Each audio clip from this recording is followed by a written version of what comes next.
Your seats, please, as we're going to start our event.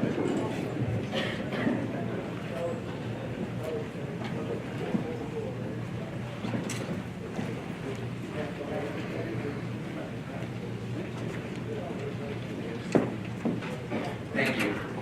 Good morning. On behalf of the Police Chiefs Association of Orange County, I would like to welcome you to the Police Academy graduation ceremony for recruit class 02-14. It is an honor to celebrate this prestigious occasion with our honored graduates, proud family, friends, government officials, and our law enforcement colleagues. At this time, I'd like to ask everyone to please stand and rise as we post our colors.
Maria Pisciano to please approach the podium to recite the Pledge of Allegiance.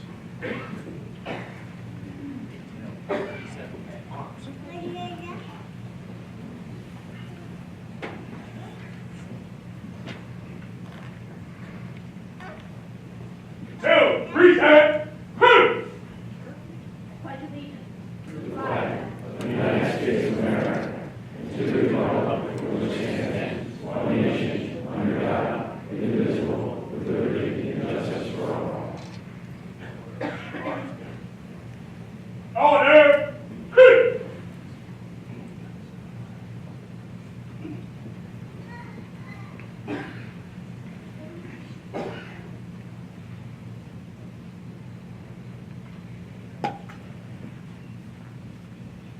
I would now ask Darianne McCrae to please approach the podium to sing our national anthem. I'm sorry, Darianne Morley.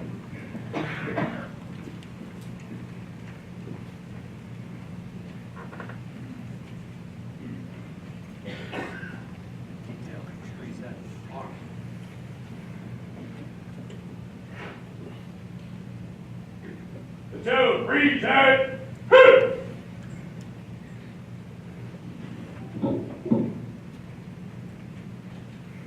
Oh, say, can you see by the dawn's early light what so proudly we hailed at the twilight's last gleaming, whose broad stripes and bright stars through the perilous fight for the ramparts we watched were so gallantly streaming, and the rocket's red glare, the bombs bursting in air, gave proof through the night that our flag was still there. Oh, say, does that star-spangled banner yet wave for the land of the free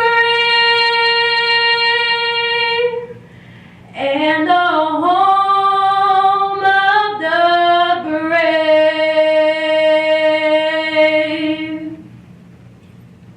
Order, who?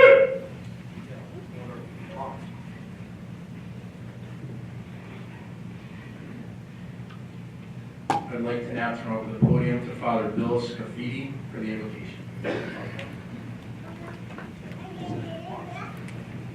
Ready, pray.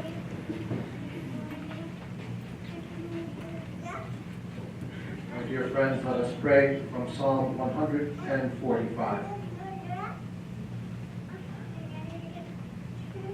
The Lord is gracious and merciful, slow to anger and great in loving kindness. The Lord is good to all, and his mercies are over all his works. All your works shall give thanks to you, O Lord, and your godly ones shall bless you. Let us pray. O God of eternal peace, strength, and tender mercy, please bless these called, elected, and humbled graduates of the Academy this morning, as they now will provide safety and protection in their local communities. Let them know that especially through their families and loved ones, we too support and encourage their honored spirit, work, and dedication. as they uphold the laws and rules ensuring the quality and goodness of life. Let them know that we encourage the use of their fortitude and perseverance, especially in times of trial and discouragement. We ask, Almighty God, to continue to bless their administrators, mentors, and teachers for all they have given them to reach this accomplished moment. Bless those who continue to support the Academy. Bless the graduates' families and all here present, as this new class will often be reminded, especially by many in this audience. Stay safe out there. We pray this prayer as we will pray all the prayers of this day in your holy and eternal name. Amen. 2, 10, hoot!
Lieutenant Windsor Police Department for an address to the recruits.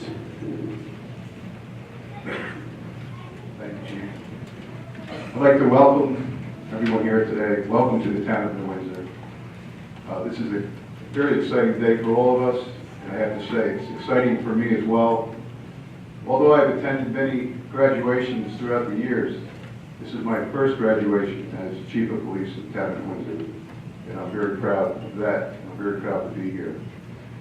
I have to say, this police academy, you're not going to find a much better academy than the training that's offered here in the town of Windsor.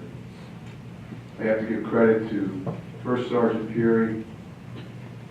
You know, if you look up the word dedication in the dictionary, there's a picture of Frank Pier. It's true, he really puts a lot of effort and time into making sure that these young recruits get the training that they need. I'm very proud of his accomplishments as the director of the police academy. I'm also proud because of the fact that there are 2 recruits here that are members of the Windsor Police Department. This is actually the first time in several years that we've had recruits come through. And I'm proud of their accomplishments and what they've done up to this point. To the families and loved ones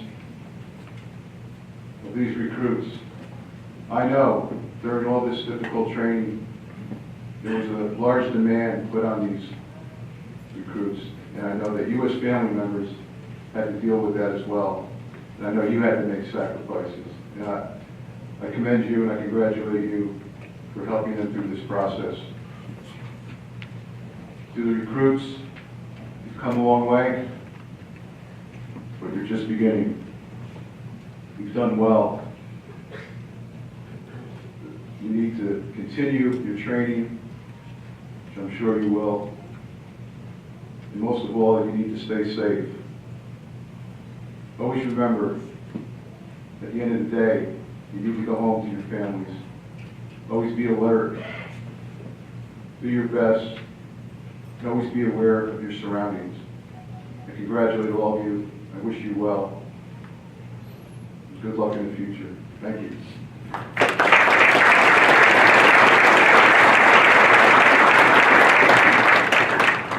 Thank you, Chief Hubby. I would now like to ask the Honorable David Hoovler, the Orange County District Attorney, to please approach the podium and say a few words.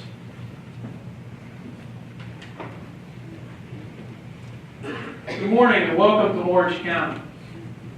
To the many proud parents out there, spouses, family members, children, grandparents, today is more about you than it is about the recruits sitting there. Because you have watched them develop, you have seen them develop, you have watched them come to this day where soon they will be serving all of us. I myself, at one time in my life, was a police officer. I think it is one of the most important and most noble professions that anyone can ever undertake. I'm sure you all know that in the past year, policing in America has been under attack. Well, I rest well every night knowing that the drill instructors here in Orange County and the chiefs that sit up here have done everything that they can do in their power to make sure that these men and women here that will soon be graduates have been adequately trained, properly trained, and will do the job. So I will leave you, the recruits, with 3 small pieces of information that my field training officer told me over 2 decades ago.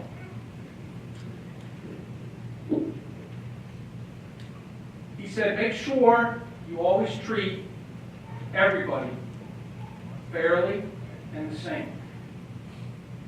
If you do that, everyone will respect you. The second thing that he told me was, don't be afraid to use discretion. It's the greatest tool that you have.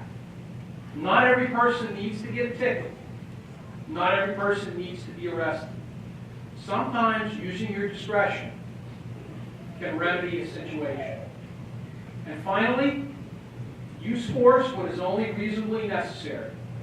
If you do those 3 things, you will flourish in your career, and you will have a rewarding career.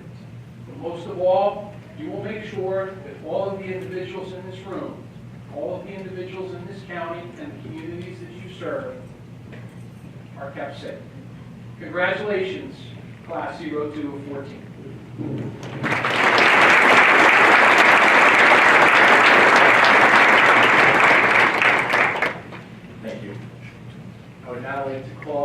Sheriff, the Honorable Carl E. Boyce, please approach the podium and address your audience. Thanks, Chief Ward.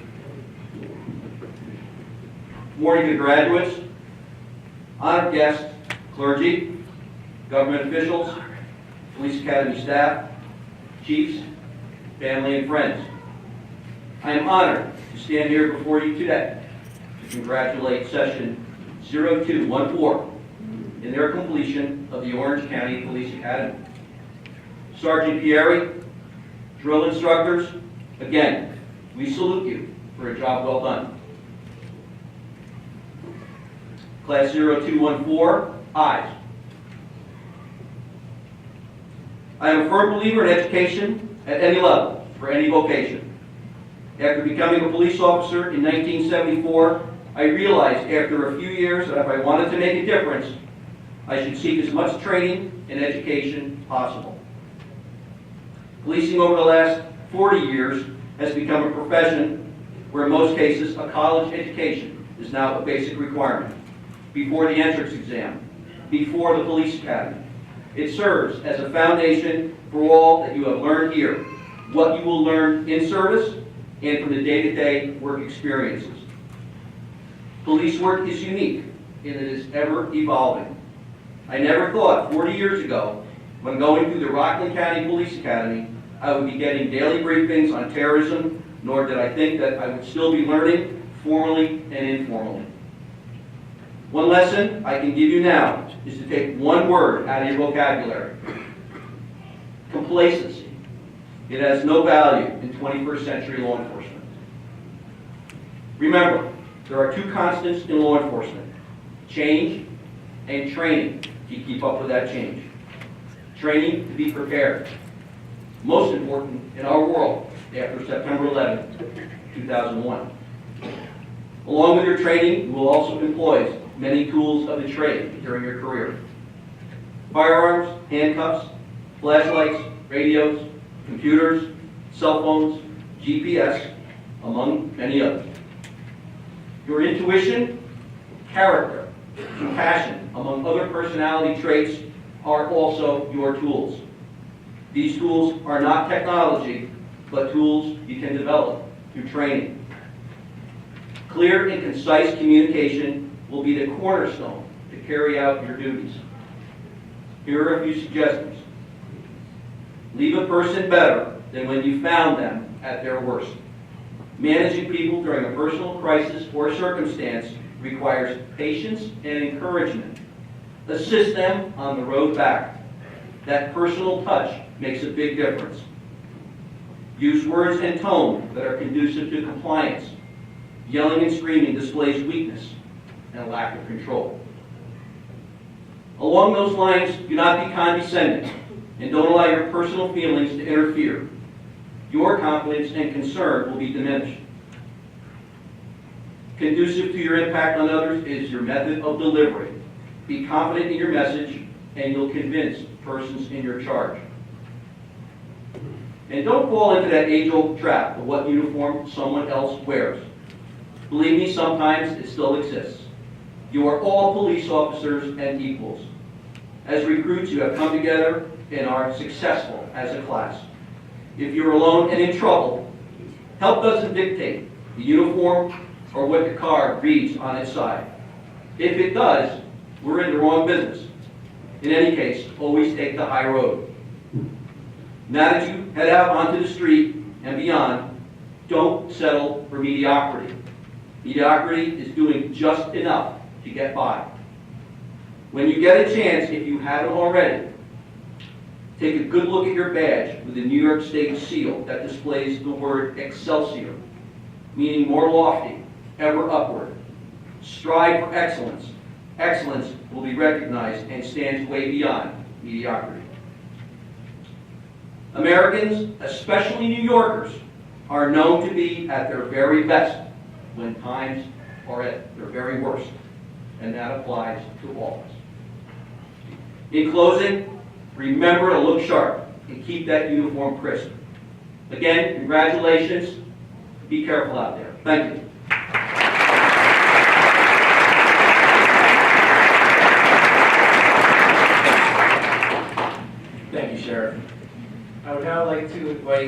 retired police chief and current Orange County Emergency Services Commissioner, Walter Curry, to the podium to address the recruits.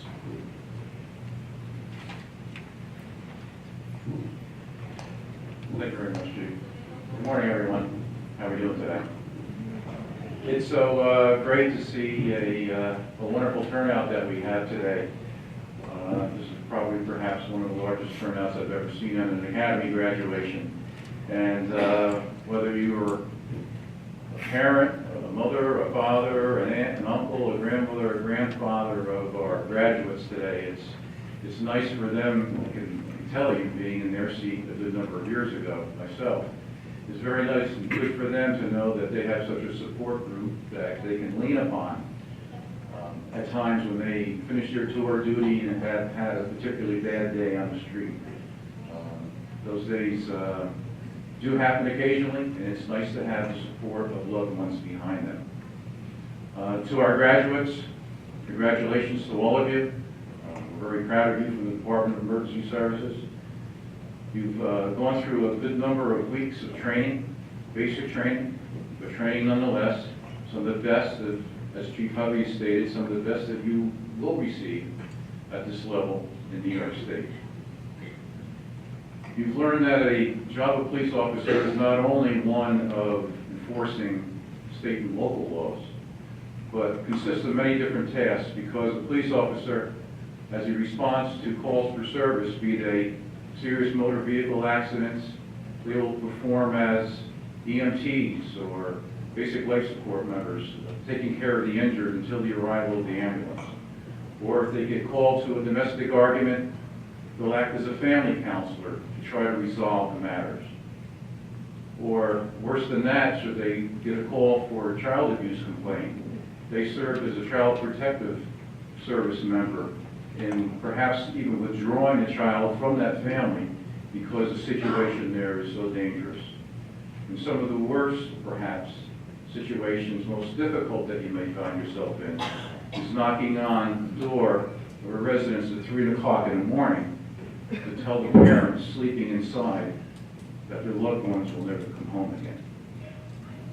But you have received the best training that is available at this level, and you have gone through all of the physical and educational tasks that are required of you. So on behalf of all of us from the Department of Emergency Services, we congratulate you and look forward to seeing you throughout your career. Thank you.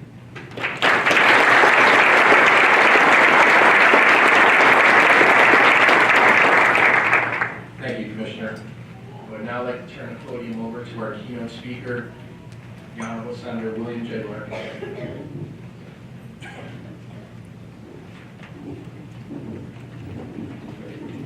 Good morning, everyone. What a crowd. But you know, we're concentrating on telling our recruits this is what it is. Think about it.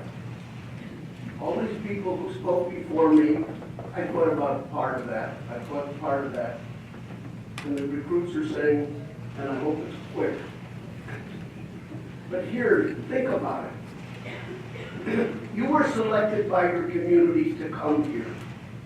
You were selected because they were sure, positive, that you would add something to the public safety of your communities. Now, you know, I had a little basic training in military, 23 years. I commanded a platoon. I commanded an MP company in an occupational world, in a cold world, and in a combat world. What you've been trained in these many, many weeks, they sound like years, were to put you into a position so you would know how to react, whether it was A, B, or C. I remember in Munich, one of the biggest things we had when the troops would come back from maneuvers was domestic violence. To the point where I made sure that someone from the female system in our armed forces were available to go, because if you go into that house and someone says, oh, it was him, it was him, tomorrow they're going to be in court. Oh, I didn't mean that. He was not that bad. And the reaction will come from what and how you address the issue the night before. Because as the sheriff and the others have said about your ability to act on the issue as it popped up. You're going to be on the eyes of everybody.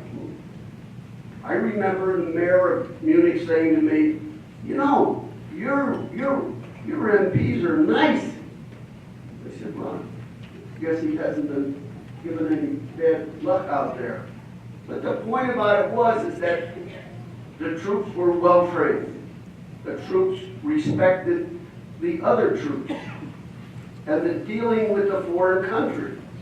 Now, you hear someone will say, well, we're not going to deal with any foreigners. Take a look around your communities and see how many were not born and raised in New York or the United States of America. And you're going to have to deal with them. You're going to have to learn to deal with an issue that sometimes you never thought of before. Go back to that training. It'll never hurt you. But always remember one thing. You represent the best, the most trusted individuals in our community. Because I know in my house, we teach our grandchildren, now that's a police officer. See, he's not just riding up and down the road. And one of my grandchildren said to me in the snow, says, yes, Grandpa, they're watching so nobody's driving too fast so they get home safe, right? And I said, Julian, you get the best prize today. Because everything that you do will be watched, whether you believe it or not. I had the privilege of being the town supervisor in Windsor. Walt Corey was a youngster in those days. Nobody laughed for him. And the fire chief were hired by me. You know, I look and see their career, and I think, you know, we did the best. Our screening committee did what your committees did in your units. This is the best person, male or female, to go to this training and be able to represent our community and make sure that everybody has respect for one another and that everybody complies by the law. There are no special treatments. Thank you very much for volunteering. You are just like members of our armed forces. They raised their right hand and said, I volunteer to defend and protect this country. And what you did was said, I will defend and protect my community and its constituents. Thank you, and God bless each and every one of you.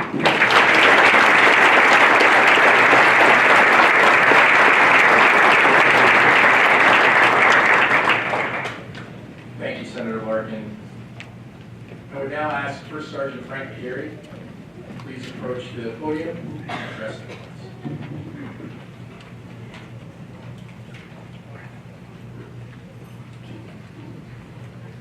Thank you, Chief.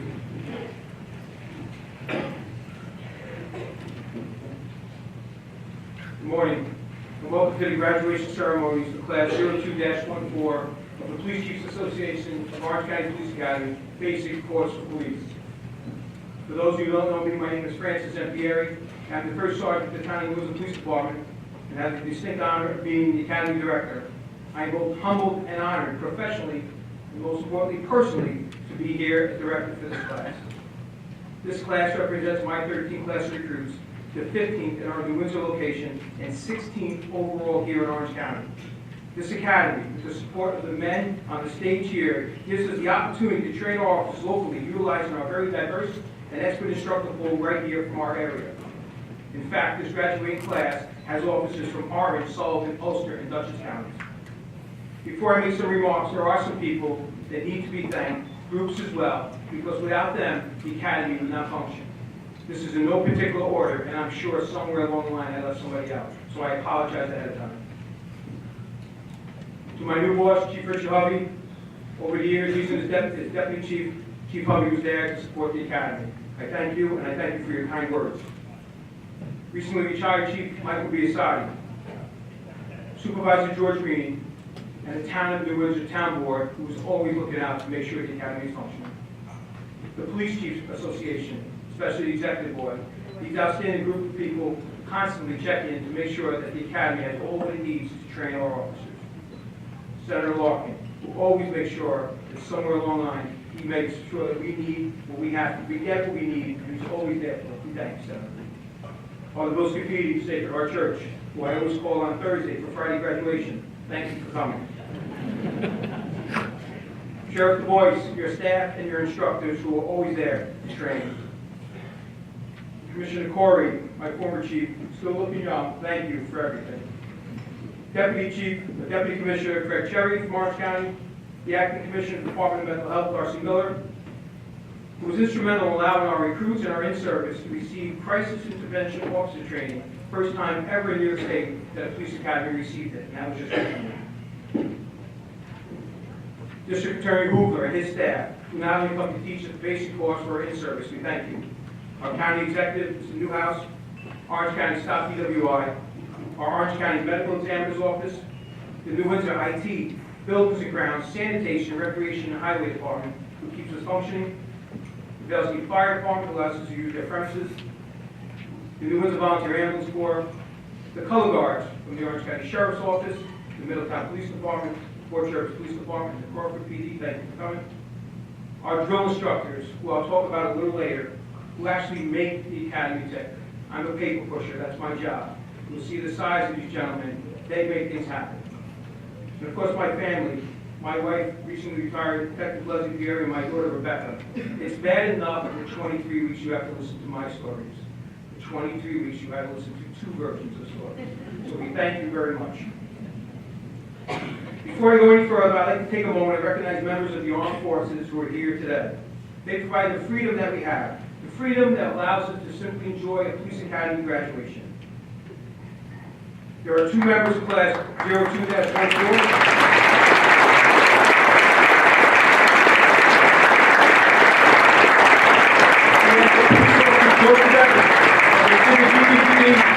Police Officer Jonathan Santich of the City of Newburgh Police Department, please stand and be recognized for your service. And if you're a veteran, we ask you to stand.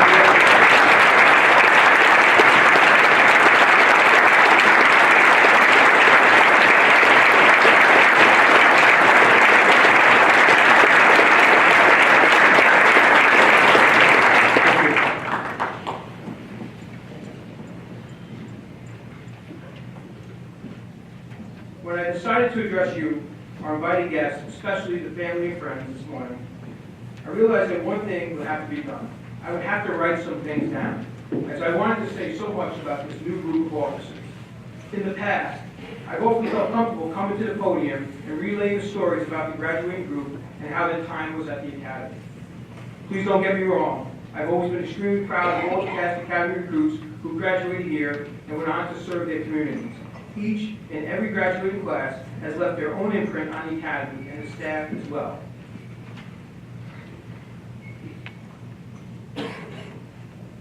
This group, however, was different.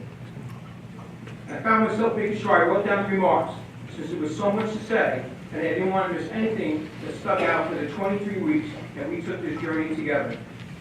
Due to time, I'll be brief, but I want to make sure you get the credit that you deserve. Many people are not familiar with the police academy and how it operates. There is this thought that students will show up, read some books, do some runs, fire their new guns. This is so far from the truth. And you, the families and friends, know that simply by seeing the hard work that was needed every day at the academy, that this was not true. Many days, the recruits would not be done with what was needed until many hours after leaving the police academy. These officers had 85 different lessons. Some were as short as 2 hours, some as long as 2 weeks. They heard from almost 100 different instructors. And this was not even counting the 70 hours plus of intense, and I mean intense, physical fitness. After all that, they went home. Some had to tend to their families and other commitments, and not once did we ever get a complaint. Some had some bad knees, bad shoulders, no bad accidents. The police academy is a paramilitary organization which demands discipline, teamwork, studying, academic testing, proficiency skills, just to name a few. For example, recruits are often told what to eat and when to eat, where to stand and how to stand, when to talk and how to talk. We recreate their lifestyle and we change them. This is to gear them to their new role as modern-day police officers. Their grooming, uniforms, and shoes are inspected every morning. In fact, I'm sure there's a few recruits who had no idea what an iron was. Okay? And I'm sure some of you burned some grays along the way. So for the moms and dads that did do the iron, I thank you.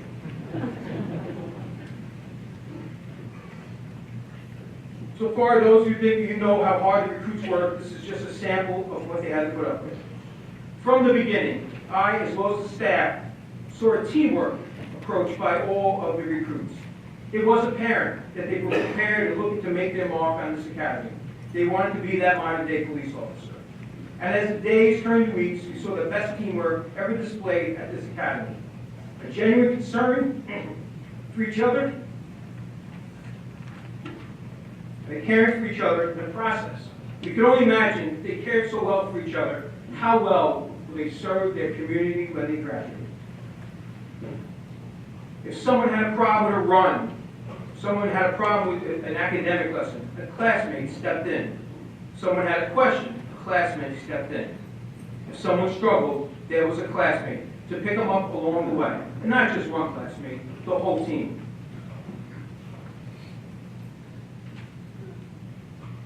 And in my own time of sorrow, you were there for my family and your fellow recruit.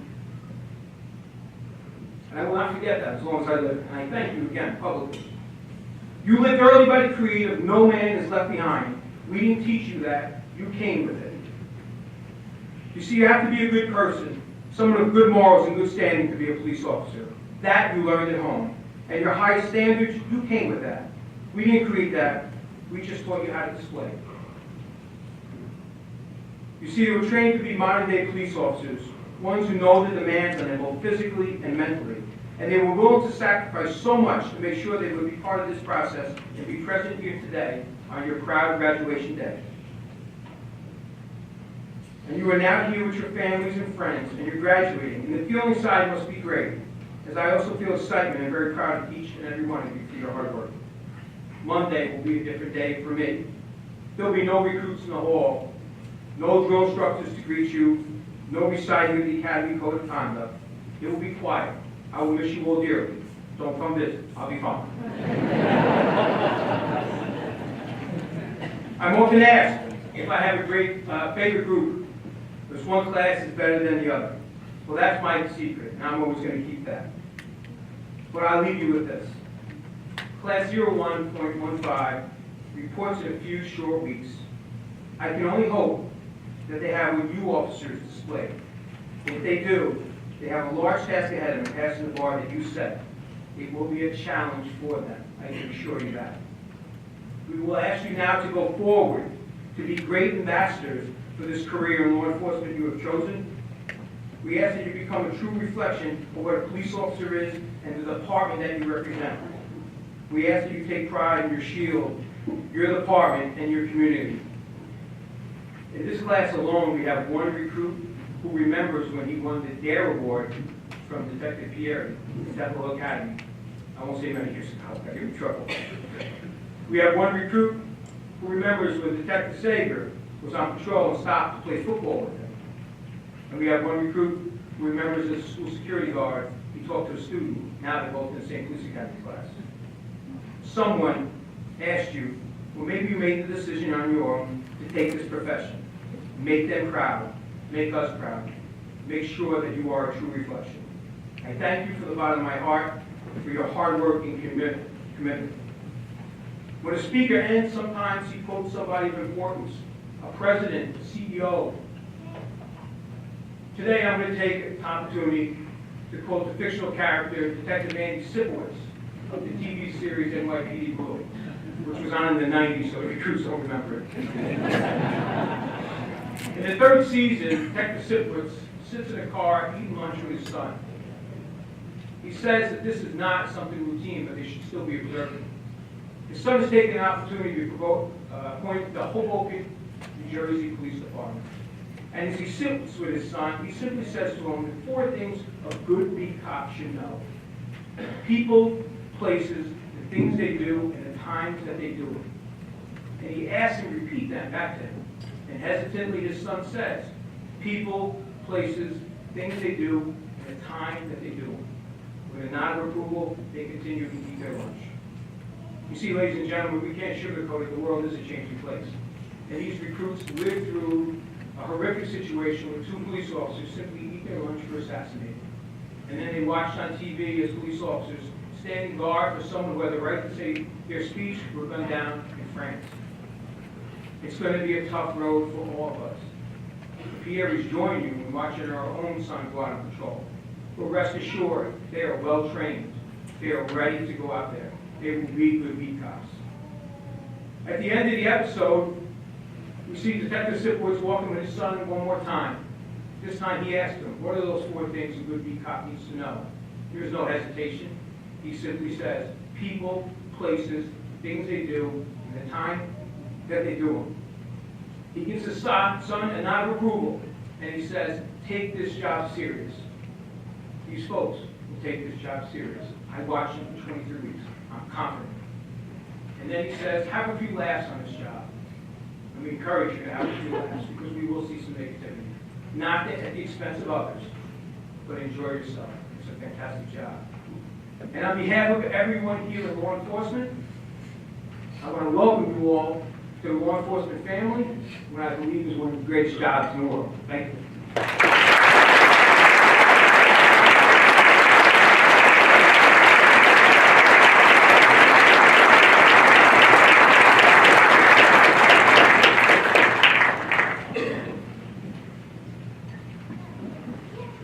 I know you folks didn't come here to hear me speak. This is the point that we're all been waiting for. The presentation of the certificates signifying the fact that these officers are now graduates of the Basic Course of Police Windsor Field Training Program.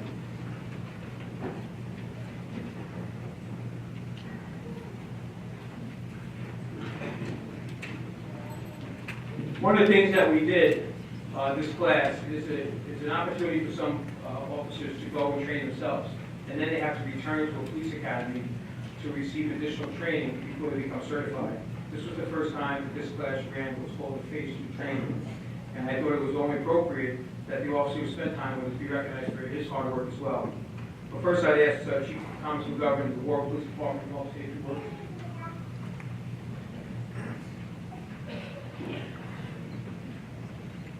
Thank you, Sergeant Pier. Good morning. I received a Christmas gift from a dear friend of mine who was a retired New York City police officer.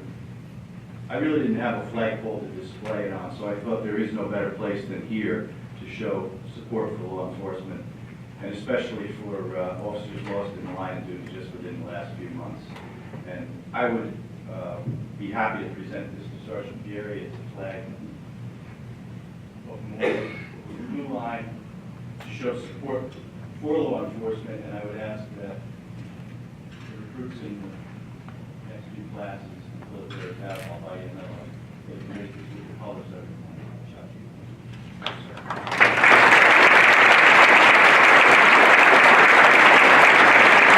and for all you folks sitting out there today, you can pick up a little blue light bulb at the hardware store for about $3. Display it at your house in a window. And when people go by, they know that that blue light means you support law enforcement. For $3, you can't ask for a better investment. Thank you.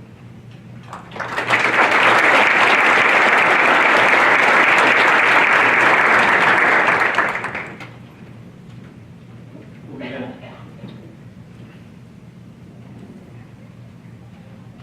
Presenting for the Town of Warwick Police Department, Chief Thomas McGovern, for Police Officer Sean H. Beatty.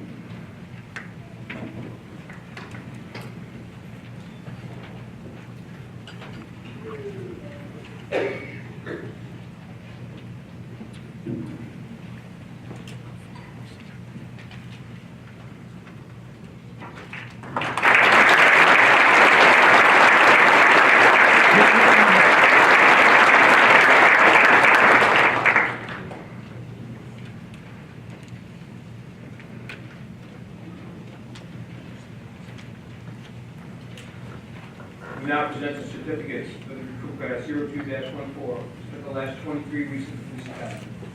You will see that some individuals will come on stage, usually either family members or friends who had an influence on the individual becoming a police officer, and we ask that the police come on stage at the appropriate time and present the chief of the department. We're going to start, please, with the City of Beacon Police Department. Presenting is Chief Douglas Solomon.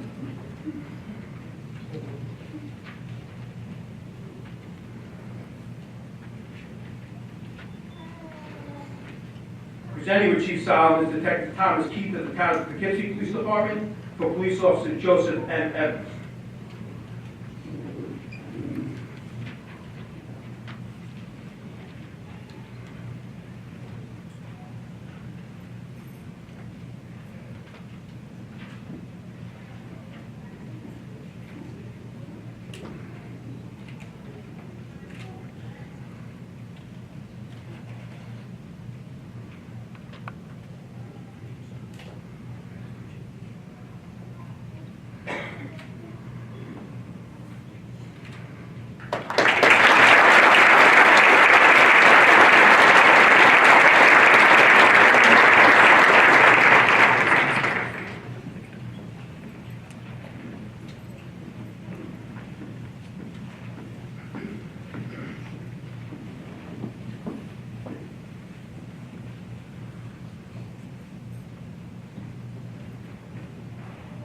Police Officer Anna Maria B. Picciano.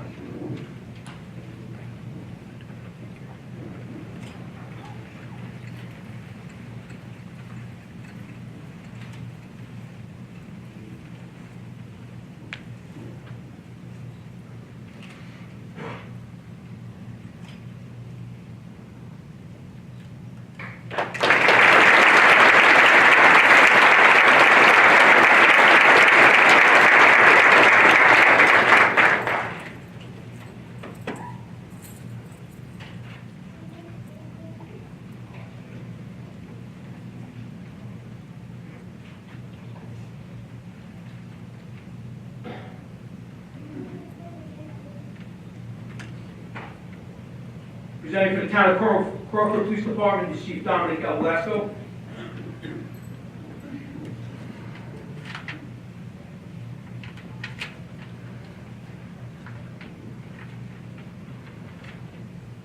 For Police Officer Stephen J. Velastro.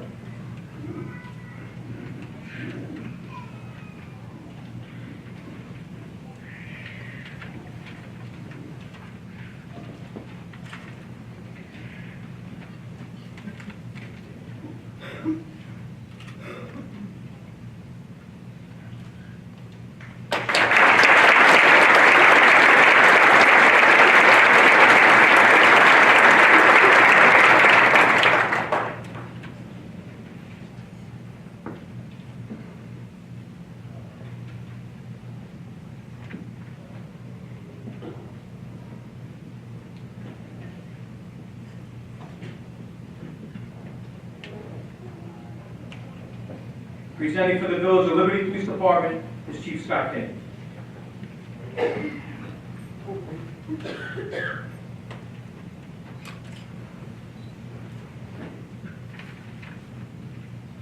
For Police Officer Adam M. Lake.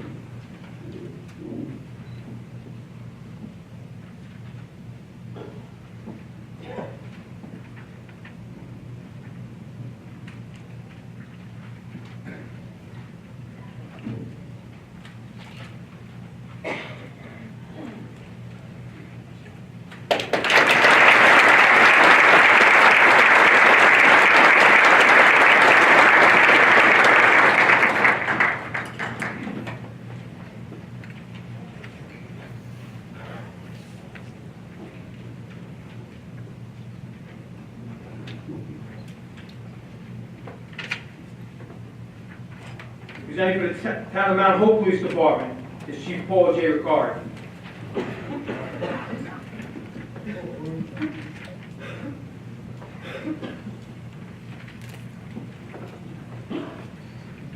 Presenting with Chief Ricard is currently PO and retired Lieutenant James Corcoran. For Police Officer Brian M. Corcoran.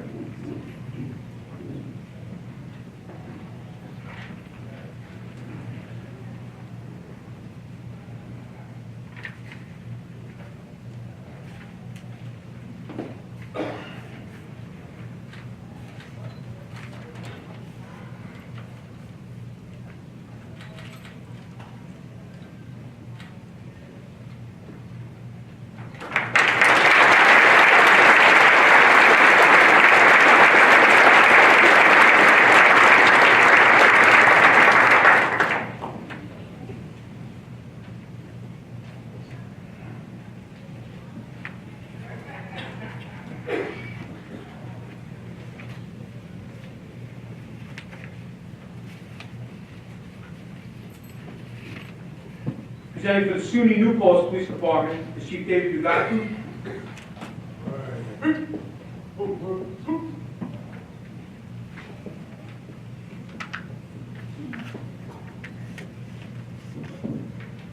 For Police Officer Lucas A. Palmetier.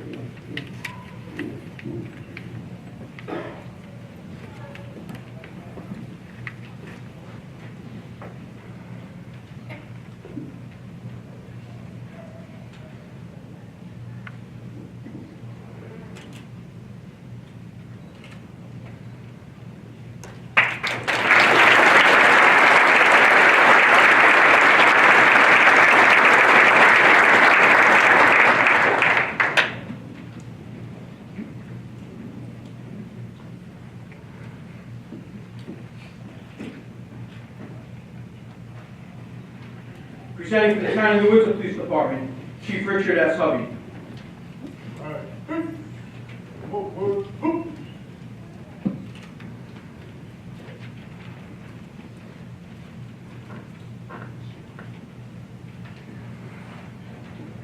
Also presenting with Chief Richard Hubby will be retired Detective Leslie A. Pier and Academy Director First Sergeant Francis M. Pier.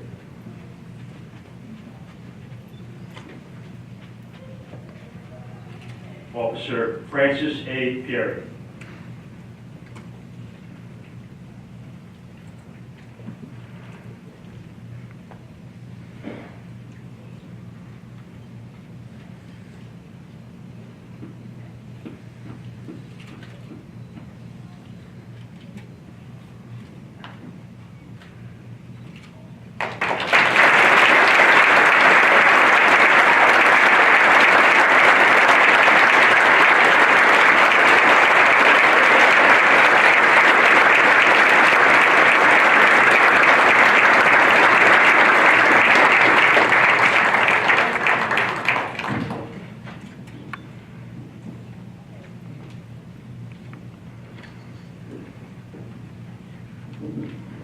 Presenting with Chief Hubby is retired New York City Police Officer Lonnie J. Sussman for Police Officer Ryan S. Sussman.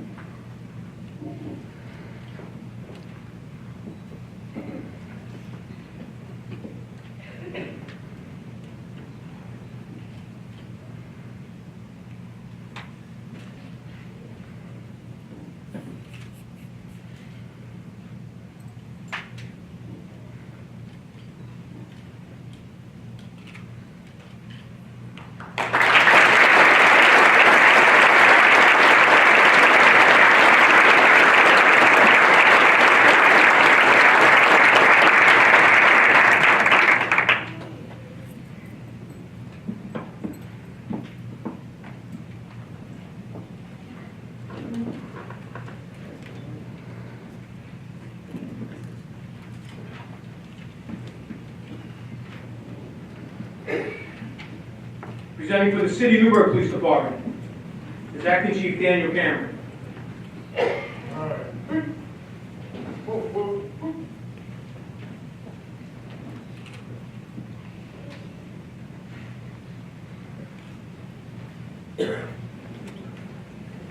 Presenting for Chief Cameron is Police Officer James Cerrone for Police Officer Patrick F. Bloomer.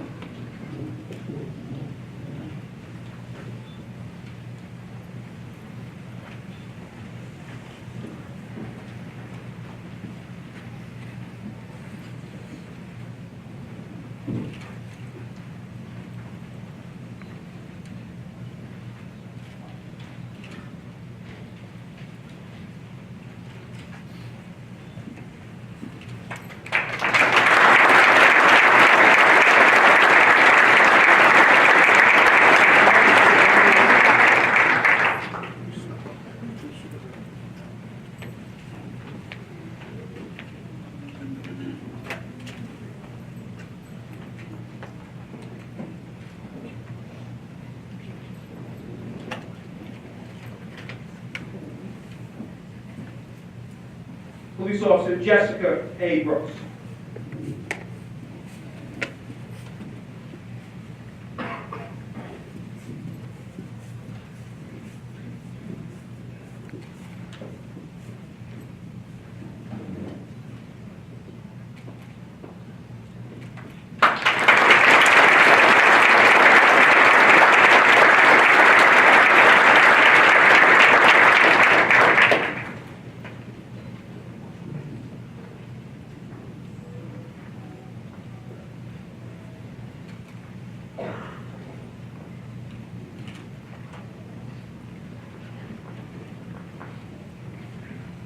Presented with Chief Cameron is Police Officer Ricardo Rivera for Police Officer Daniel N. Delacio.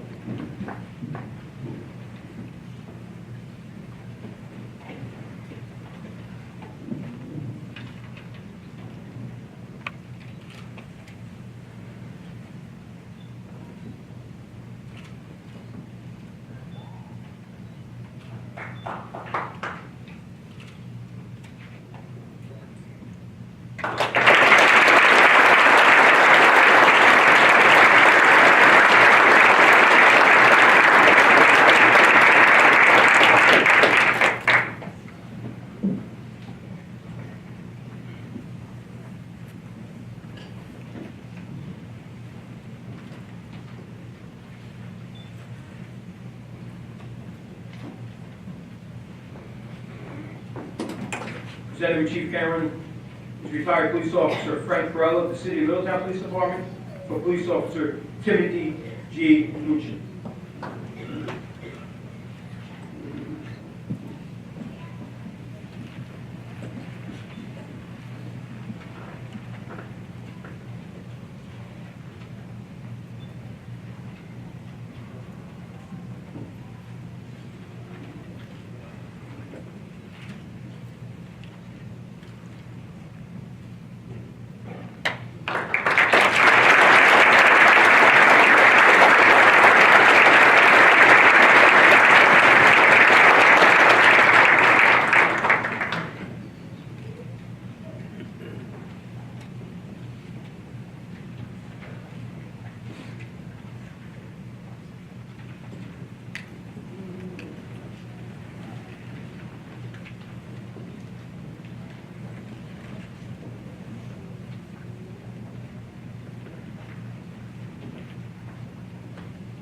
Police Officer Trevor H. Lord.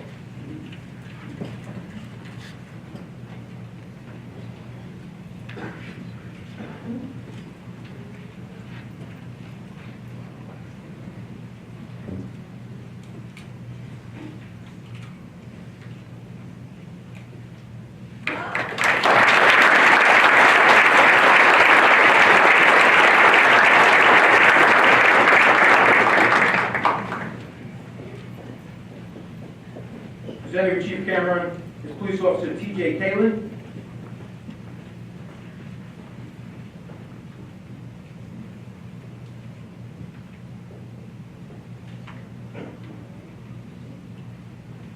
Police Officer Jonathan P. Santich.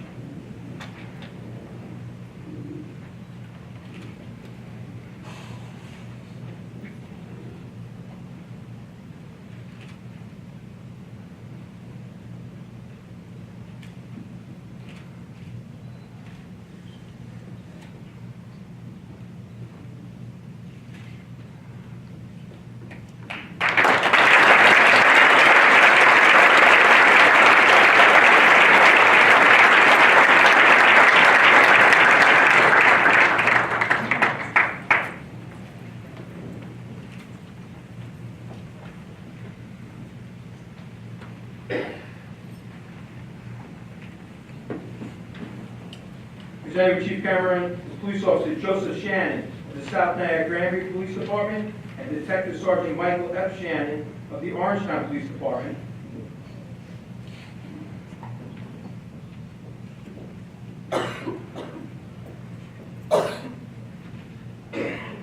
For Police Officer Francis J. Quinn.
Presenting for the Town of Warwick Police Department, Chief Thomas McGovern.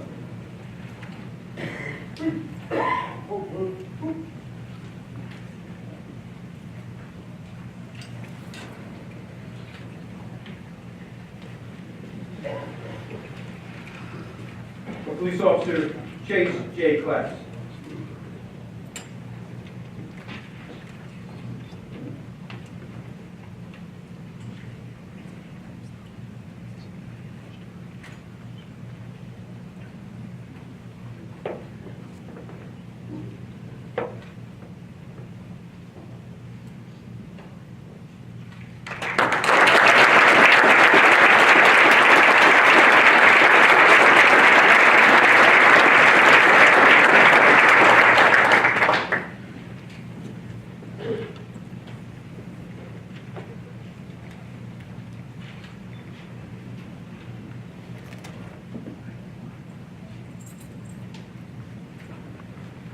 Presenting for the Town of Woodbury Police Department is Chief Richard Vasquez.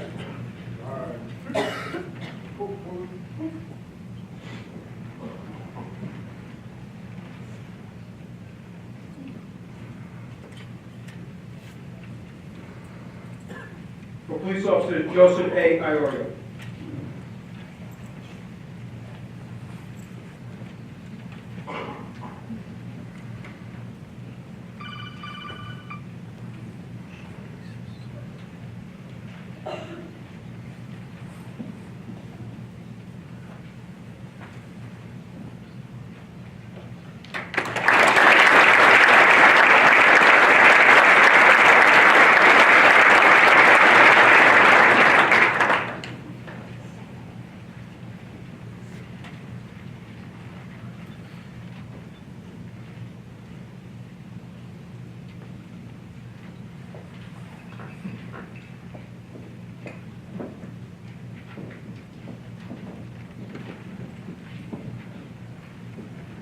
Police Officer Kristen N. Potter.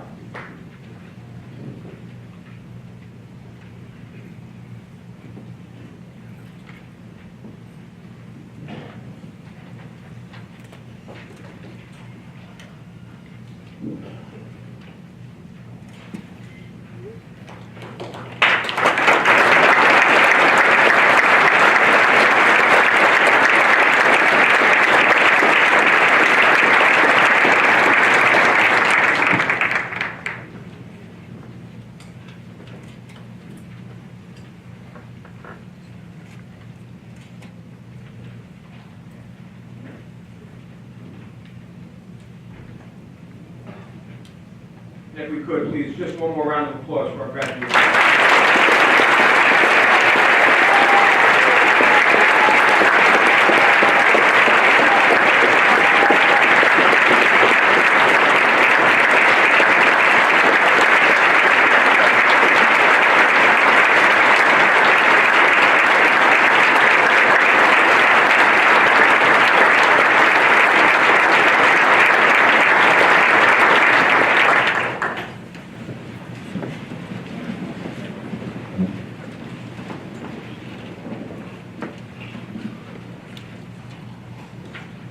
We now go on to the presentation of the awards. From the very beginning of the academy, we explained to the recruits there are some awards at graduation. But we also explained the greatest reward they'll ever get is to be here today, to come on the stage and see that they have accomplished the basic course of police. So no matter who wins an award today, every one of them is an award winner as far as we're concerned. Our first award is the Academic Achievement Award. This award takes the grades of the midterm, the final, and quizzes. Now, we have a pretty good staff to take the numbers. Our DI, Sergeant Paul Troy, is in charge of that. He goes over it constantly to make sure that there's no miscalculation. We came up with a tie in the Academic Achievement Award area with 2 recruits tied for 100. What I'd like to do is first invite Chief Blasco to come on stage here, please.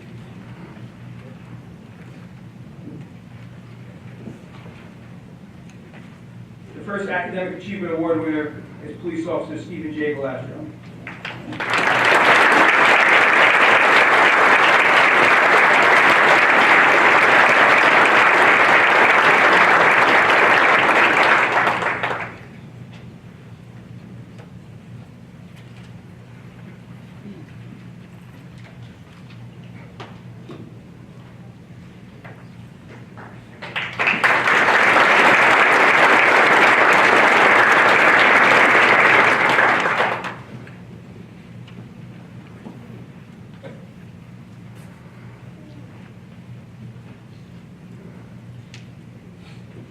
Second award winner, if I get Chief Hovey, please come on stage.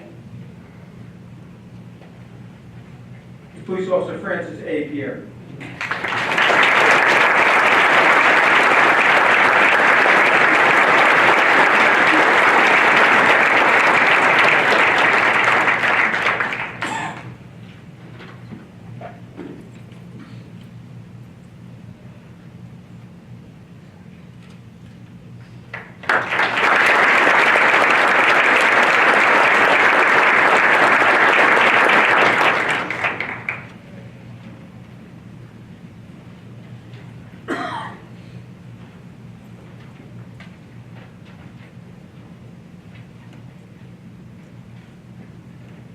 The next award is the Excellence in Firearms Award.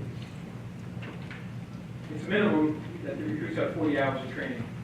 Our recruits get 80 hours of training in the range, both day and night, no matter what the weather is. Firearms instructors, at the end of the 2 weeks, come together and pick an award winner. Sometimes it's a high grade, sometimes it's motivation. Basically, it comes down to the best shot. All right, Chief Hovey, join us on stage, please. The Excellence in Firearms Award is presented to Police Officer Ryan S. Sussman.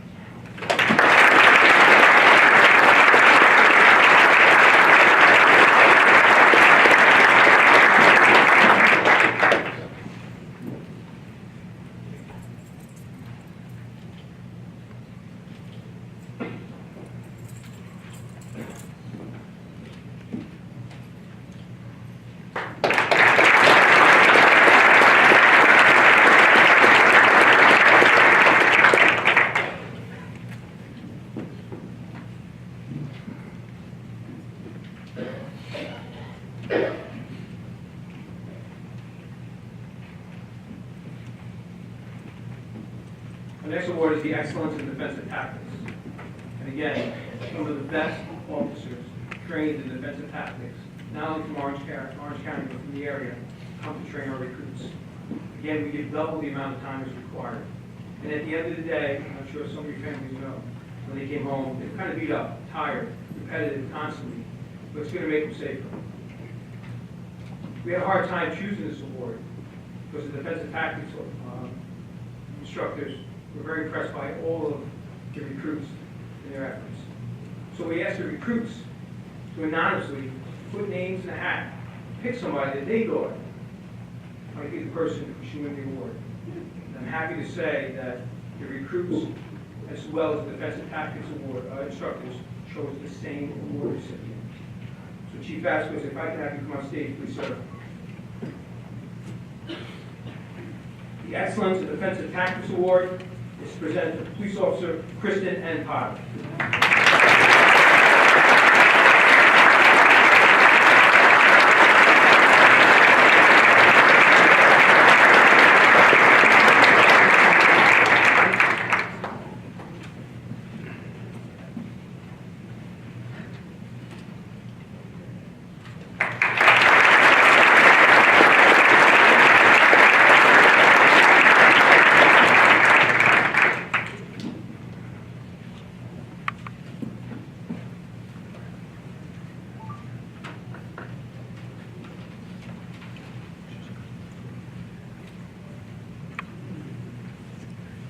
Our next award is the Excellence in Emergency Medical Care.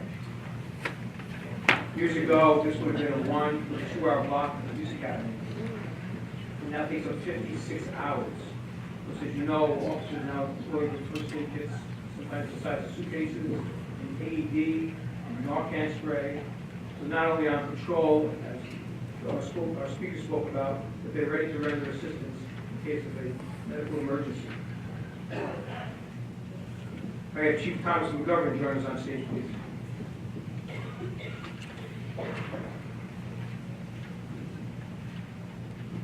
The award for excellence in emergency medical care is presented to Police Officer Chase J. Clemens.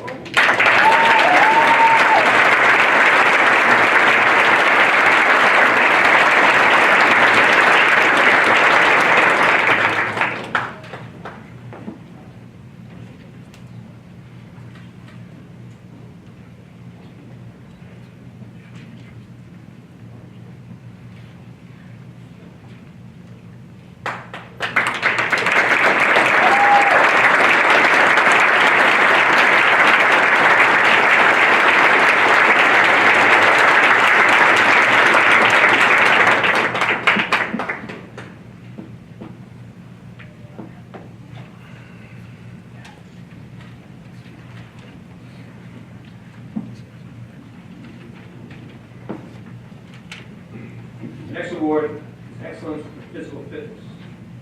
For this class, we decided to have 2 awards. One, the overall winner, who scored the most points in the 3 disciplines that are important, the mile-and-a-half run, the push-ups, and the sit-ups. And another award winner, who progressed farther than anybody else percentage-wise. We have an outstanding physical fitness program. It's led by Police Officer Frank Volpe of the New England Police Department. He owns his own gym. And he's backed up by Police Officer William Chippewa of the City of Newburgh Police Department. Pretty much started the physical fitness program as it is today. And there is no joke when it comes to physical fitness. Our people know that they're going to be out there and they're going to perform, and every one of them performed outstanding. So the first award is presented for the increase in percentage based on that criteria when you enter the police academy. And if I get Chief Solomon join us on stage, please.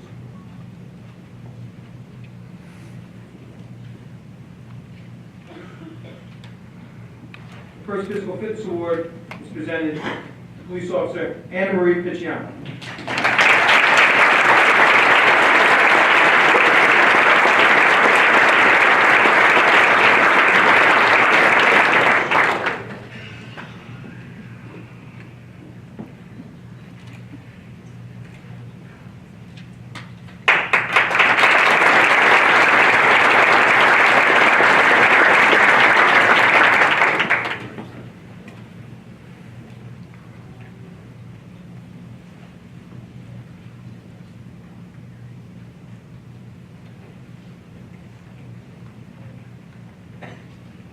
The second physical fitness award is just based on numbers. With 18 recruits, you come in first, you get 18 points. You come in last, you get 1 point. Each and every recruit always help the other. Not everybody's built to do push-ups or sit-ups or run. But I can tell you, when we go to Temple Academy in Windsor for our physical fitness testing, or as our final testing was done down at West Point indoors because of the snow, the encouragement that each recruit gave to the next was very impressive. So no one came in first, and no one came in last. They all just finished together. It was outstanding to see. Our second physical fitness award, the overall winner, if I get Chief Glasgow to join us on stage, please, is Police Officer Stephen J. Glasgow.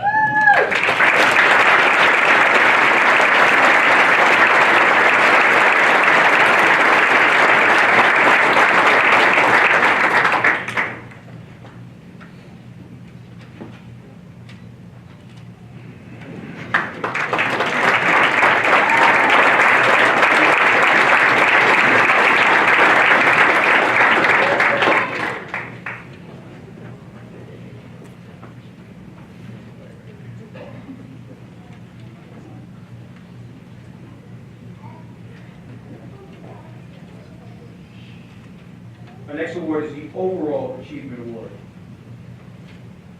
We take the grade from the Academic Achievement Award, which is the midterm and the final, quizzes, and then we take a percentage of everything else that was done in the police academy.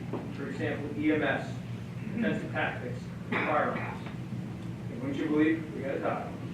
First time ever.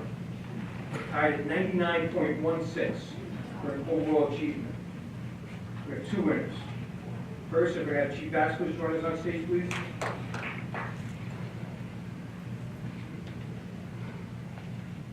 Our first overall achievement award winner is Police Officer Kristen Enpata.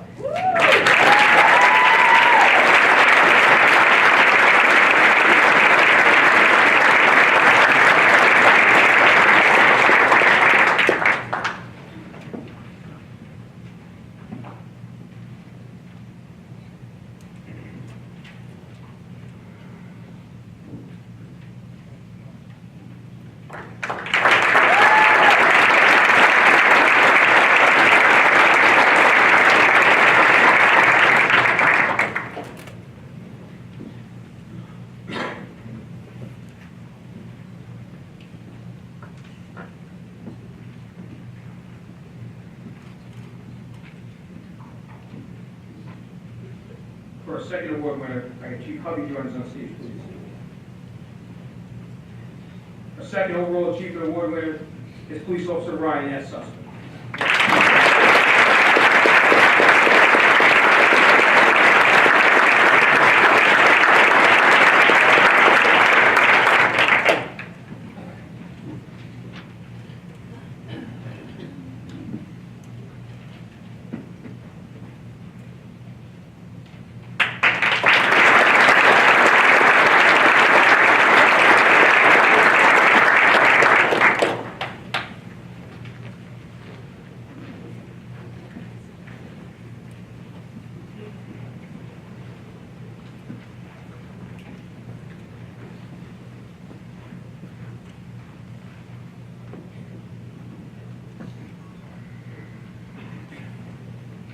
This class, we decided to separate the drill instructors award and create a new award. It's called the Yellow Man Award. Sergeant Troy had asked last class if we could do it, just to separate a little bit, have another award out there for somebody who's a hard charger in the classroom. Now, for some of you, you might be familiar with this yellow shirt.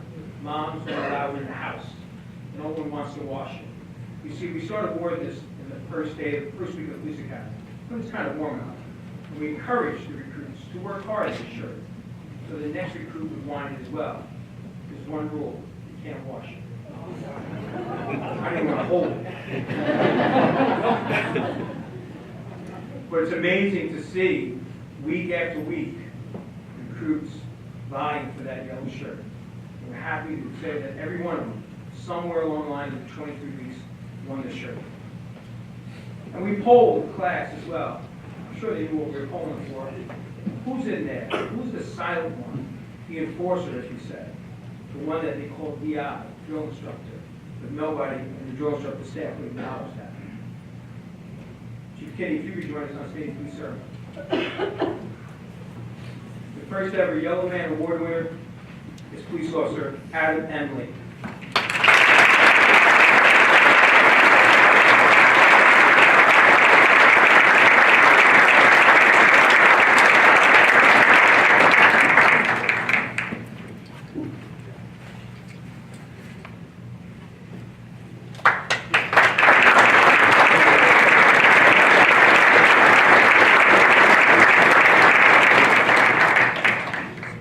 Chief Kenny didn't want to touch the shirt either.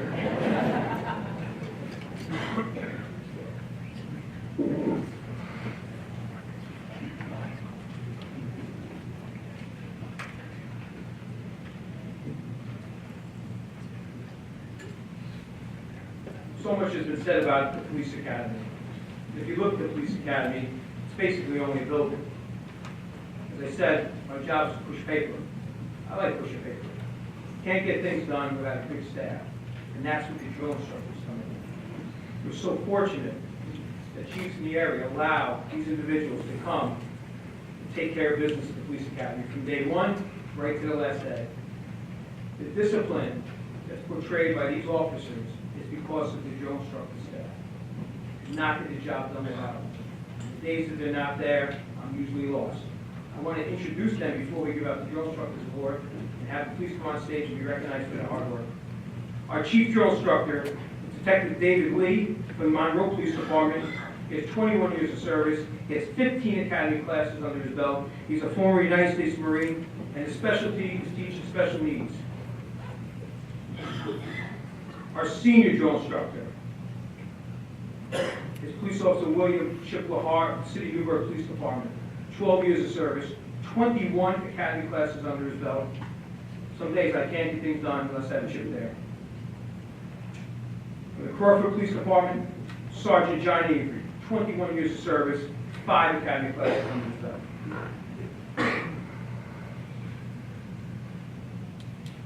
From the Tuxedo Police Department, Police Officer Gerard Shiloh, 12 years of service, 5 academy classes. He has excellent instruction in the professional traffic stop and vehicle traffic.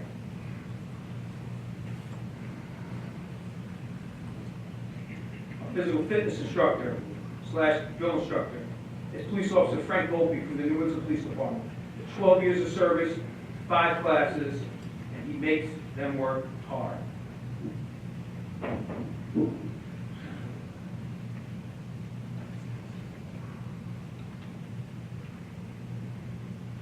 Next is Sergeant Paul Troy, goes to Highland Falls Police Department. 7 years of service. This is his 3rd academy class. He's a veteran of the United States Army. And as the recruits know, his favorite saying is, "It's a bad day."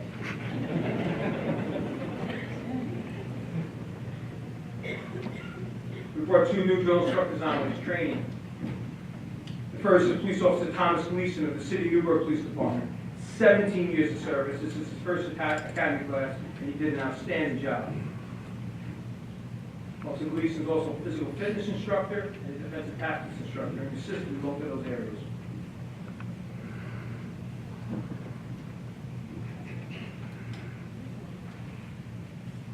Our next training drill instructor is Police Officer Brian Kelly of the Village of Goshen Police Department. He has 2 years of service, and this is his first academy class. And though we were hesitant with somebody with such a short time in patrol, we were very, very happy with the outcome.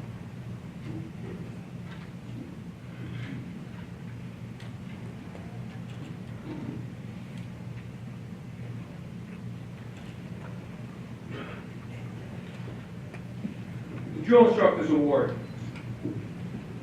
The drill instructors take time at the end of every class and weekly by going through the notebook that they keep of things that are occurring during the police academy.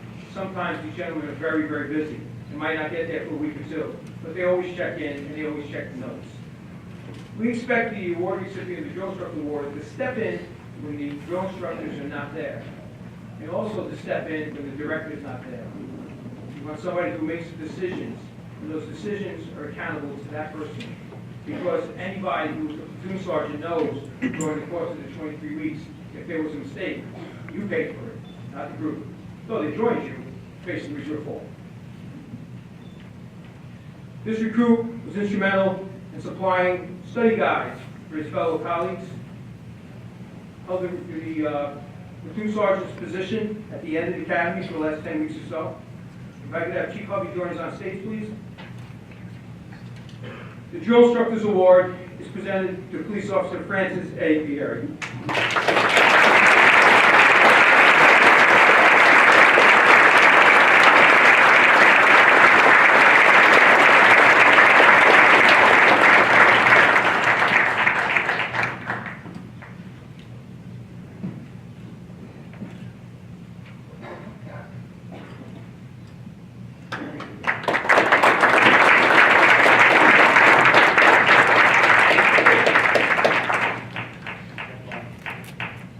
Detail. Okay. Present. Order.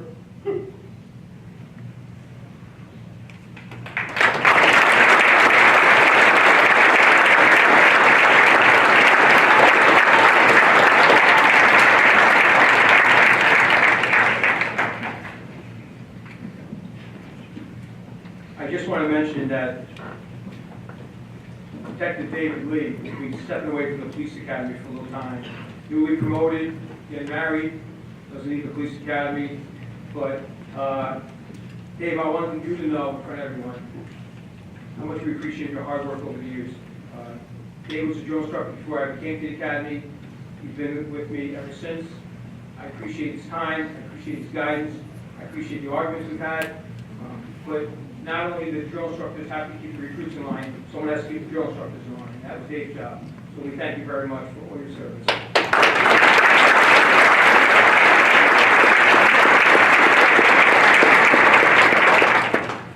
The last award that I'll present is the Police Academy Directors Award. And I have to tell you, it's probably the hardest decision I ever had to make. Because if I wanted to take positive things from all the recruits, I had to. If I wanted to find negative things, I couldn't. So what I did was I asked the drill instructors who said, I don't know. I asked the instructors who gave me the same answer.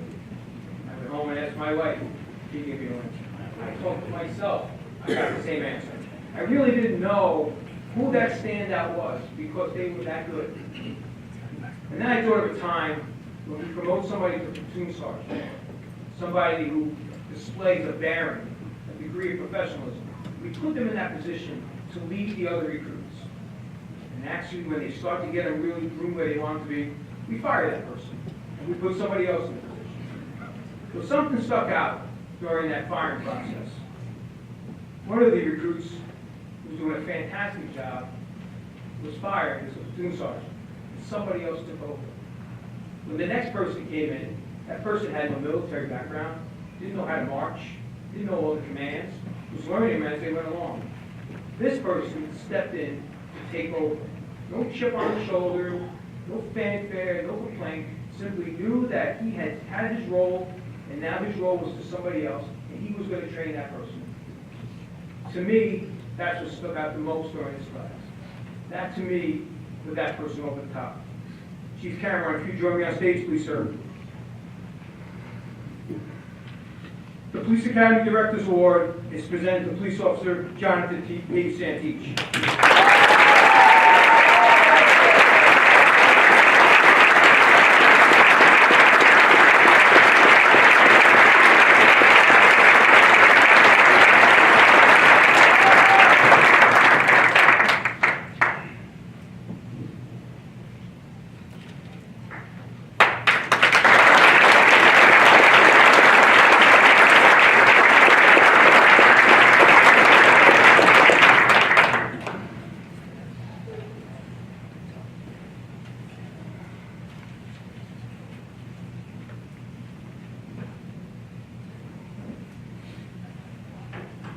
This time I'd ask the Conklin family, please come forward to present the prestigious Jason D. Conklin Memorial Award.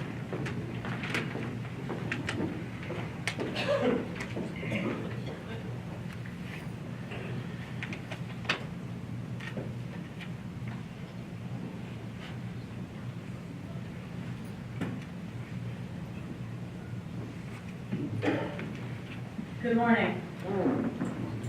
As some of you may know, police officer Jason D. Conklin, my brother and best friend, graduated from the Rockland County Police Academy in June of 1997.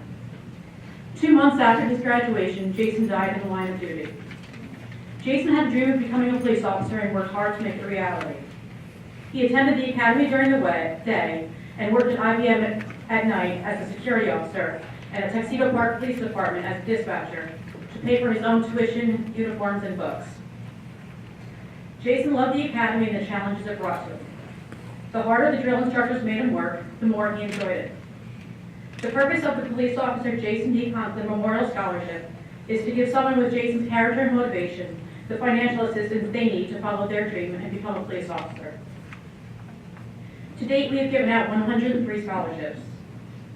On behalf of my family, I would like to present the 104th scholarship to Brian Corcoran.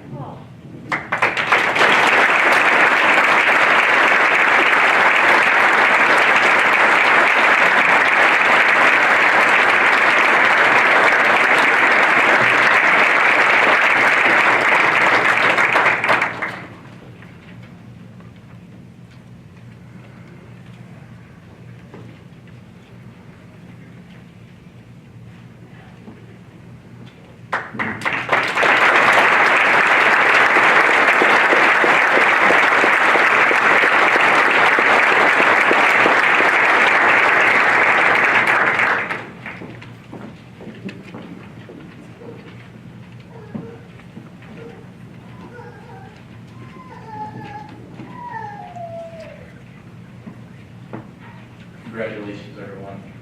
At this time now, it's an honor to turn the stage over to our Academy class. So I'd like to invite Officer Jonathan Santich to provide a response from the graduates.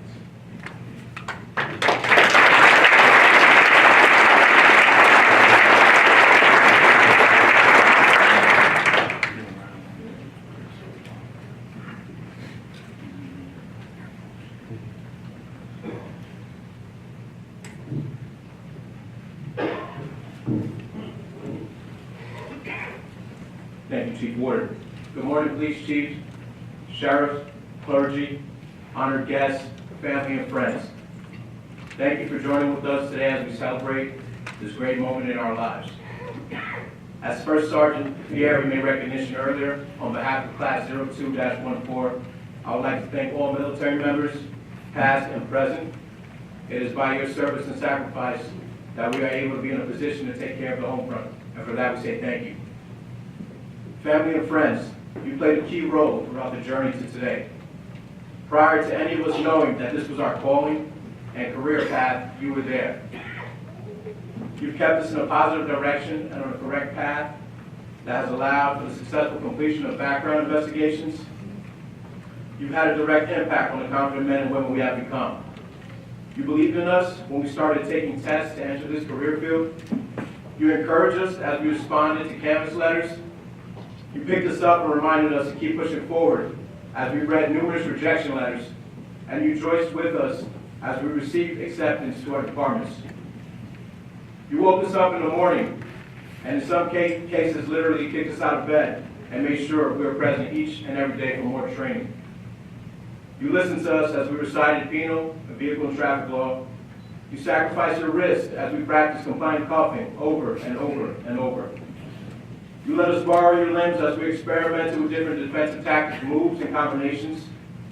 You felt our pain as we described our taser and pepper spray experiences to you. And most importantly, you listened to us as we spoke about the high and low parts of our days. Today, you sit here in attendance as we celebrate the completion of the Police Academy.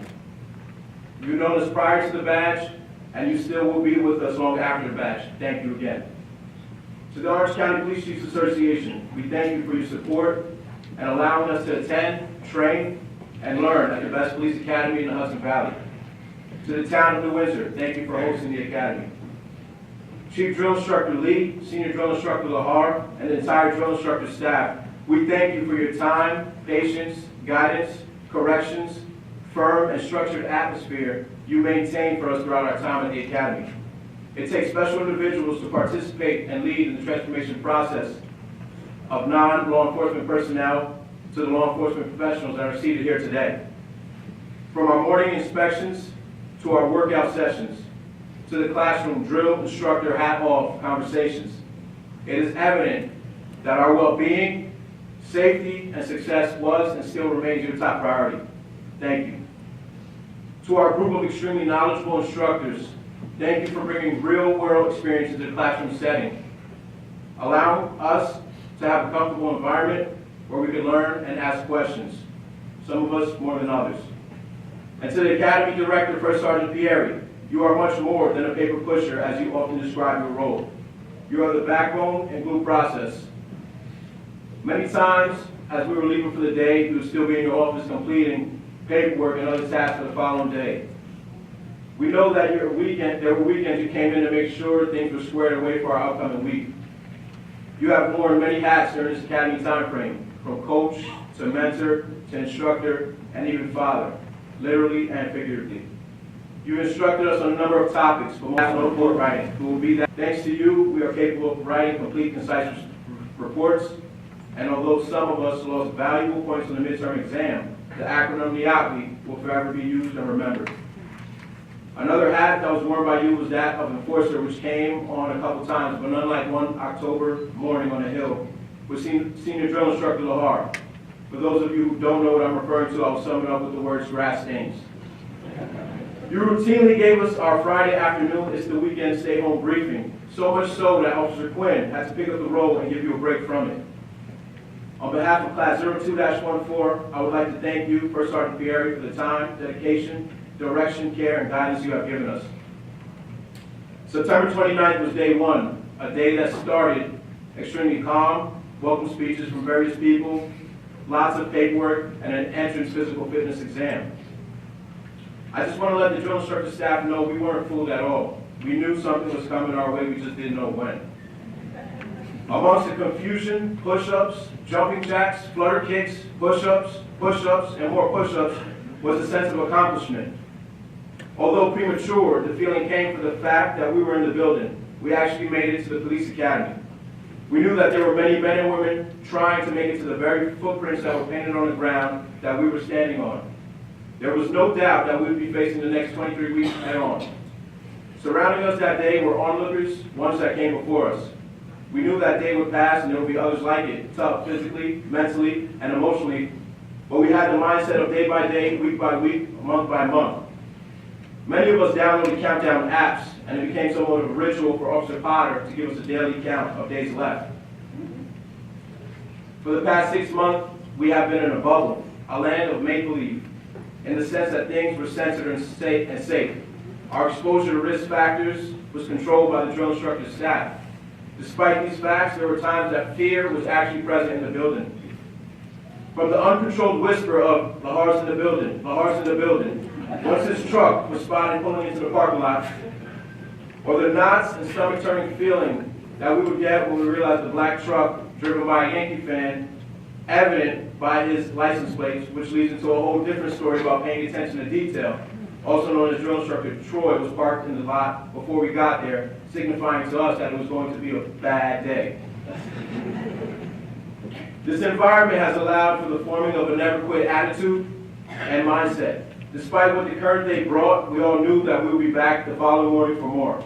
I will say that there were times during PT with drill instructor Volpe that quitting and not coming back for more ran across the minds of a couple of us. These are all about high-intensity workouts. To Class 02-14, today is a big day, but only for one real reason. You see, this is not even a dent in the accomplishments to come and the lessons to be learned. What we celebrate today is the foundation of our careers, the start to a marathon. I know at times it will feel like we have to sprint, but this is truly a marathon. Let us take time today and soak in this feeling and remember it when times get tough. Let us not become jaded and disgruntled, but rather creative and influential, thinking of ways to improve the things around us. Never forget the feeling of when you got the phone call or the letter letting you know that you got the job. It is that feeling that reinforces your reasons for being here and embarking on this career at this time in society. You are all highly trained and talented men and women. You all are coming from different backgrounds, bringing positive things to your agencies. Be yourself at all times. Remain confident. Let your traits shine. You were selected by your department for a reason. Many times we have heard instructors describe how policing is much different now than it was when they started. The same was probably said to them when they were beginning their careers, and we will probably say to the ones that come after us.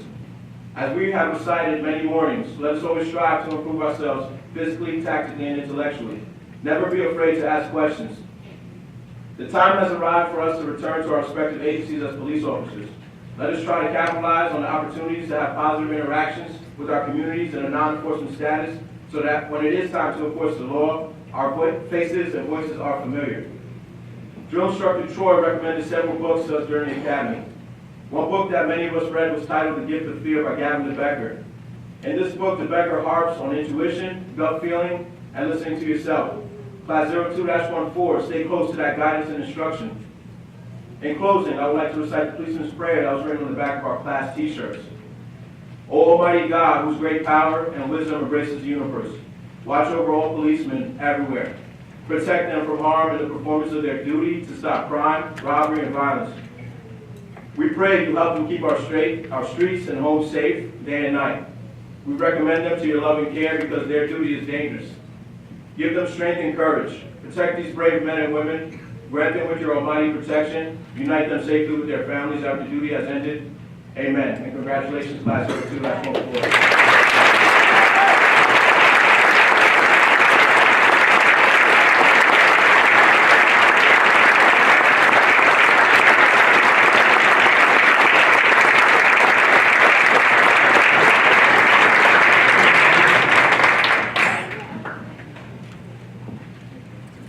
I would now ask Officer Lucas Pier to please come up to the podium for a presentation to the academy.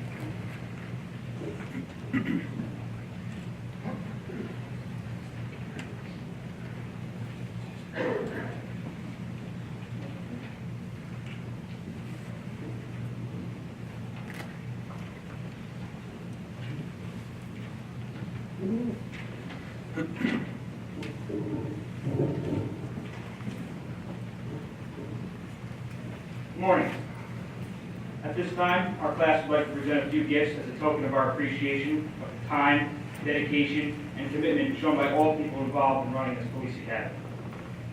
Through fundraising and payment of weekly dues, each member of Class 02-14 would have purchased a few items that will help future classes in some of their day-to-day assignments. First, we replaced the academy's vacuum cleaner, which has definitely seen better days. As recruits, one of our daily responsibilities is to complete a thorough cleaning of the building at the end of each day. So a new vacuum cleaner will go a long way for the new incoming recruits. Also, we purchased a large electronic clock that will be used during physical training sessions to time workouts. Oftentimes during PT sessions, our instructor found himself looking down at his watch or his phone to time the workouts we were doing. So this clock will be displayed in a way that all members of the group class and the instructor will be able to see. Third, we had a plaque made up to display on the walls of the Orange County Police Chiefs Academy in remembrance of Class 02-14. And right now I'd like to present Chief Warden with that plaque.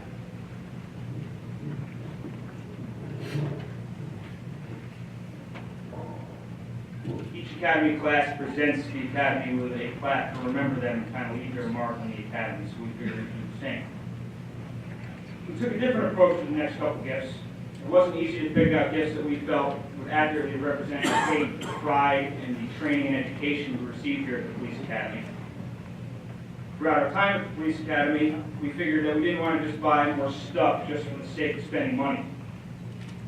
During the entire academy, our drill instructor staff has been the sturdy backbone of training and education that I mentioned previously. They have worked diligently to instill in our class many of the essential qualities of an effective law enforcement officer, such as a strong bearing, a powerful sense of professionalism, and the ability to establish command presence. I believe I speak for the entirety of Class 02-14 in saying that we are truly appreciative of the drill instructor's high level of motivation and true dedication to our class. During the many instructional hours spent with the drill instructor staff, we picked up on a couple key causes that they seem to be particularly interested in. The first is the Wounded Warrior Project, which has provided unwavering support to the injured service members and their families of our country for many years. The second is the Autism Speaks Foundation, which is the world's leading autism science and advocacy organization. So on behalf of the Police Chiefs Association of Orange County Police Academy, Class 02-14 will present each organization with a $500 donation.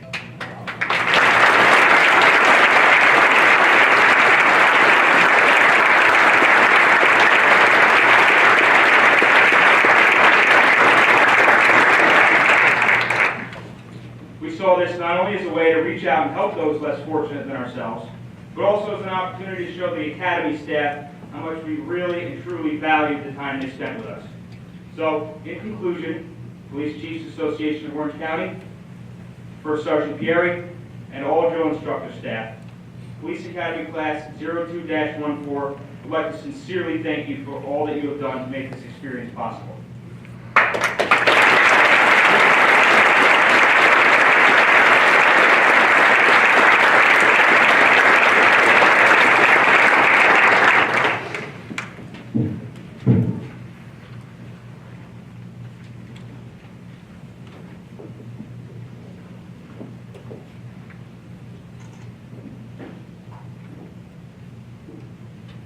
On behalf of the Police Chiefs Association, I want to thank you for your generosity.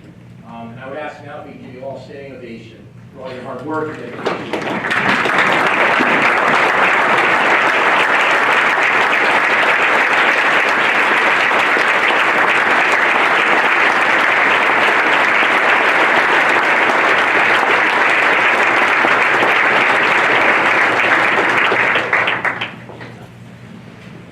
Well, today, your journey is really beginning now. Your foundation has been laid.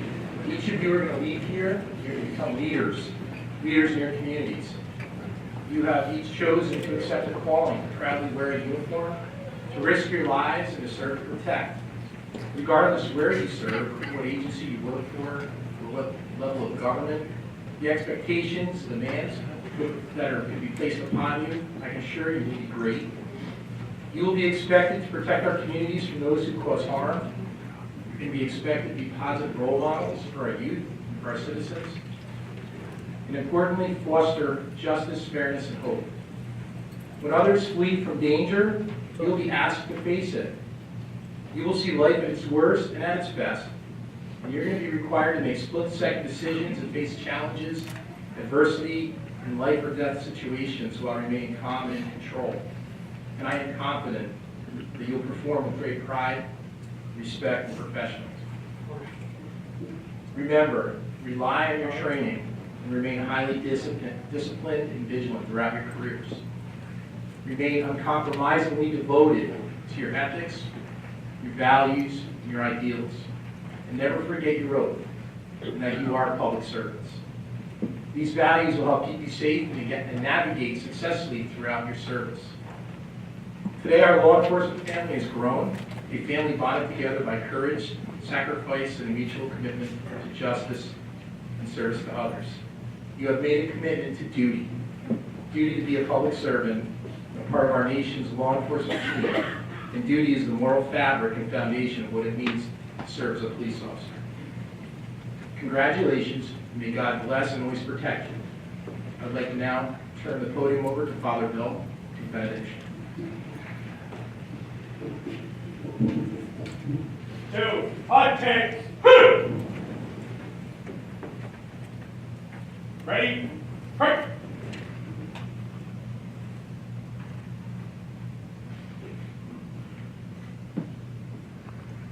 From Psalm 139.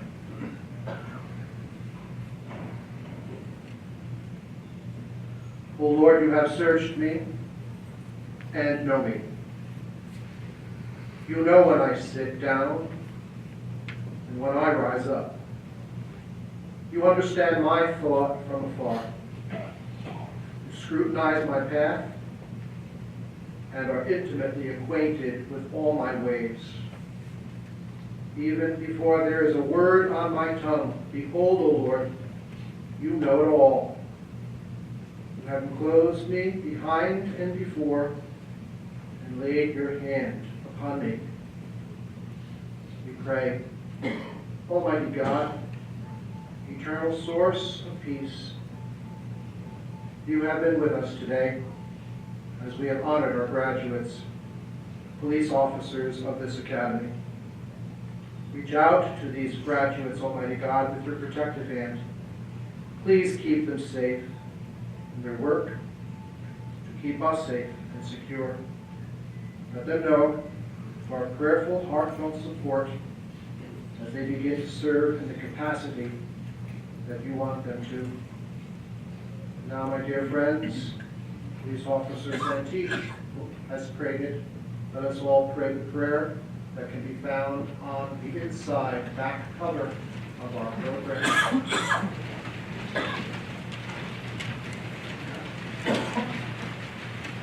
Together, my friends, the policeman's prayer. Oh, Almighty God, with great power and eternal wisdom, embraces the universe. Watch over all policemen and law enforcement officers.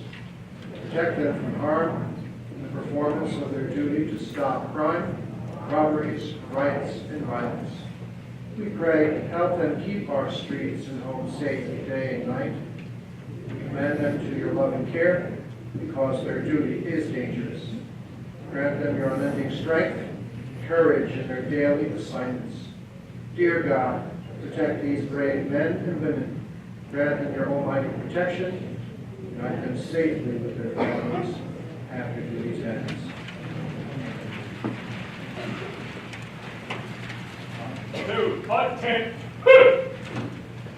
Thank you, Father Bill. I would now turn the microphone over to First Sergeant Pier to officially dismiss our newly graduated officers.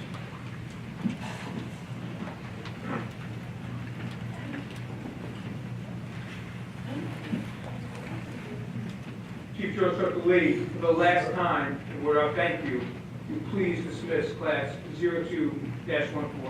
Class 02-14, you are dismissed!